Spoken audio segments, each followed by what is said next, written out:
Hi everybody, welcome to Donny Ariel Chess. This is the third episode. Well, actually, this is a preview of the third episode. I am recording this, anticipating that tonight I'm going to play Jay Bonin. Obviously, I'm a bit nervous for this game. I guess we'll see what happens. I do have the white pieces, very helpful. If I win, amazing. If I draw, perfectly fine result. If I lose, not a disaster. Well, I guess wish me luck. I guess this is going to be cut, right? It's going to be me talking, and then it's going to be boom. How did I do? And right now, it's unknown. Well, I lost. Basically, I was crushed. I had some chances at the end, though, that I wasn't up to. Obviously, there's no shame in losing to Jay Bonin. I played pretty bad. But that's life, you know. Fisher said, when I lose, I take my medicine, and I think we have to take the same approach. But of course, before we see our game, we will take a look at the new entries on the wall of haters, those people who are hating on me and don't think that I can become a chess grandmaster. Today we have two very special new haters. Our first hater is Paul Powell, a national chess master, perhaps best known for being the author of From Chess Potser to Master, How in Everyday Joe Does It. It's a little disappointing to, have another chess educator who is out in the world teaching people how to improve at chess say that there's simply no way that I can be a chess grandmaster. He's also the author of many, many other books, including Bobby Fischer's 60 More Memorable Games. So quite a student of the game.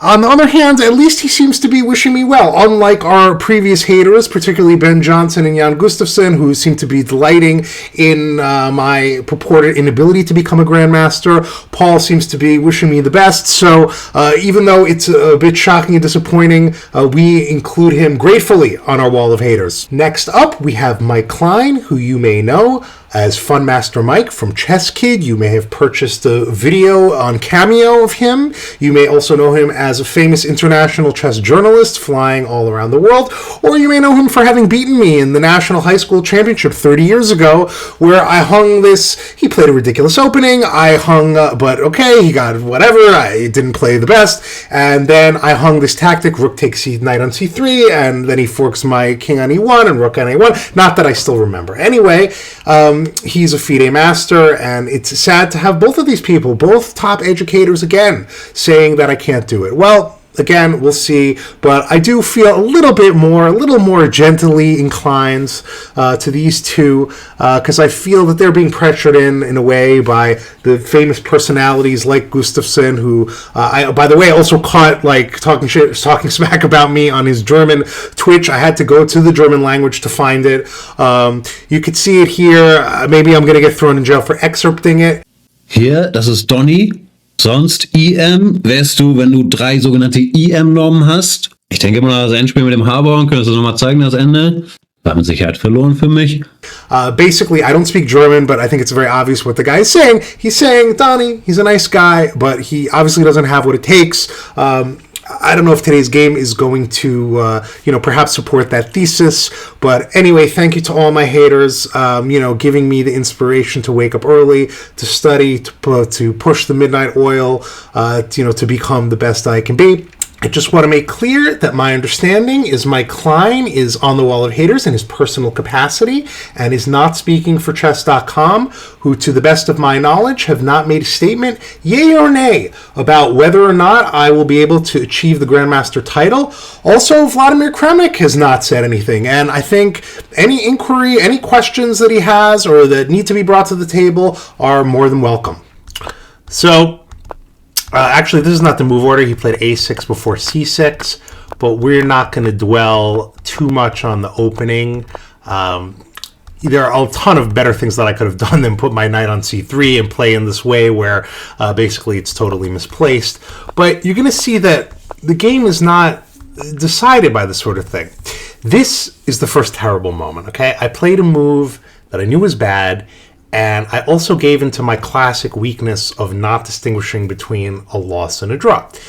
To make a draw, I'm not saying I wouldn't have lost anyway, but to make a draw, you can just kind of play normally, right? One of the easiest ways to lose is to just, play a move like this. There's a big hole on e4.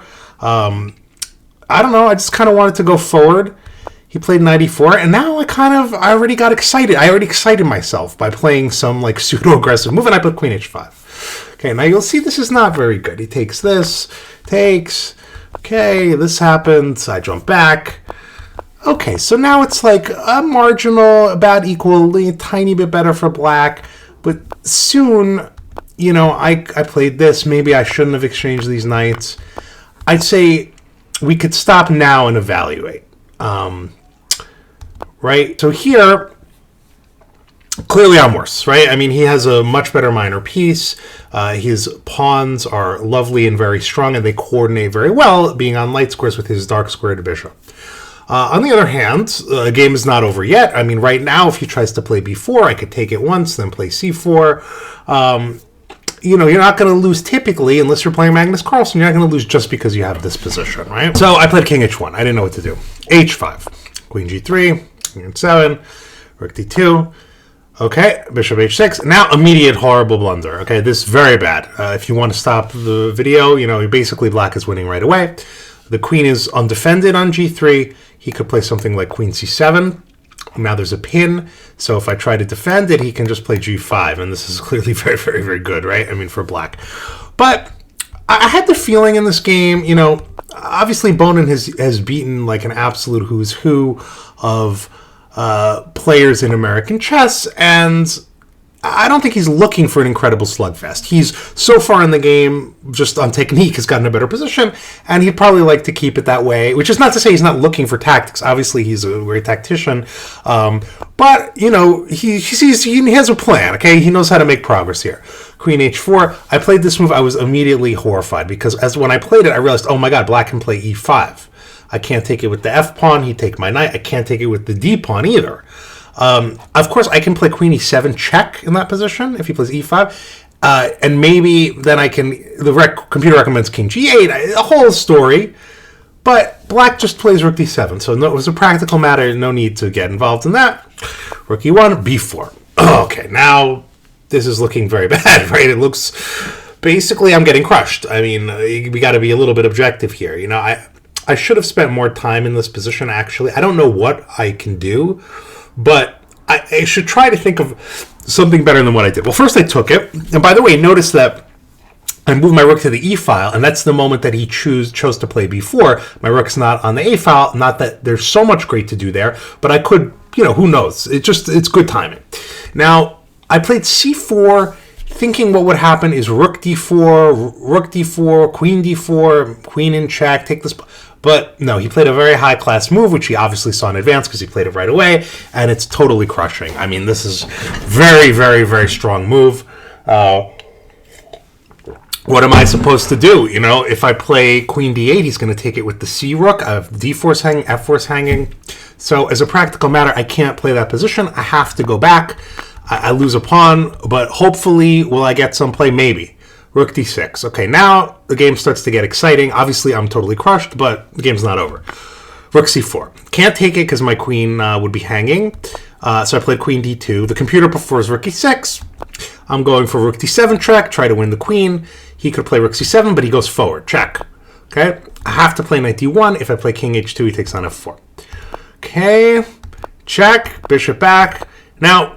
Here, I faced a big decision, because obviously I could play queen d4, and I'm threatening queen g7 mate. He's going to have to take on d1, take on d1, take on d1, take on d1, and now he's achieved this endgame. First of all, he seemed to think it was definitely winning. I mean, he was a little more sanguine, if that's the word about it. He was a little less certain, I'd say, after the game than I expected, because he seemed totally certain. He, you know, seemed very, very comfortable converting into this position, and I think it's pretty obviously losing. Basically, I won't give you the long story, but if I try to win this pawn, which I can, then the black pawn will get to b2, and if it does, then my rook is going to be very, very restricted.